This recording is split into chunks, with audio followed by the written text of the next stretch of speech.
পশ্চিমবঙ্গের কোন জেলার উষ্ণতা সর্বাধিক? বর্ধমান জেলার আসানসোল। পশ্চিমবঙ্গের শীতলতম স্থান কোনটি? দার্জিলিংয়ের সান্দাকফু। পশ্চিমবঙ্গের কোথায় সবচেয়ে বেশি বৃষ্টিপাত পরিলক্ষিত হয়? বক্সা ডুয়ার্সে। পশ্চিমবঙ্গের কোথায় সবচেয়ে কম বৃষ্টিপাত পরিলক্ষিত হয়? বীরভূম জেলার ময়ূরেশ্বর। উত্তর পূর্ব ভারতের প্রবেশদ্বার কাকে বলা হয়? শিলিগুড়িকে। কোন পর্বতশ্রেণী নেপাল ও দার্জিলিংকে পৃথক করেছে? সিঙ্গালীলা। পশ্চিমবঙ্গের সর্বোচ্চ শৃঙ্গের নাম কি? সান্দাকফু, 3636 মিটার।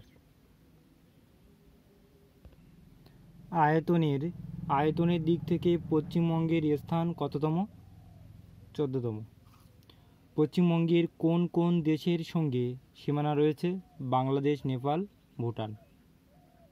পশ্চিমবঙ্গের কোন কোন রাজ্যের সঙ্গে সীমানা রয়েছে? উড়িষ্যা, ঝাড়খণ্ড, বিহার, সিকিম, আসাম। দুর্গাপুর ইস্পাত কেন্দ্র কোন নদীর তীরে অবস্থিত? দামোদর। দুর্গাপুর ইস্পাত কেন্দ্র কোন নদীর তীরে অবস্থিত? দামোদর। আলিপুরদুয়ার জেলাটি গঠিত হয় কত সালে? 2014 সালে। পশ্চিমবঙ্গের নবীনতম জেলা কোনটি? পশ্চিম বর্ধমান।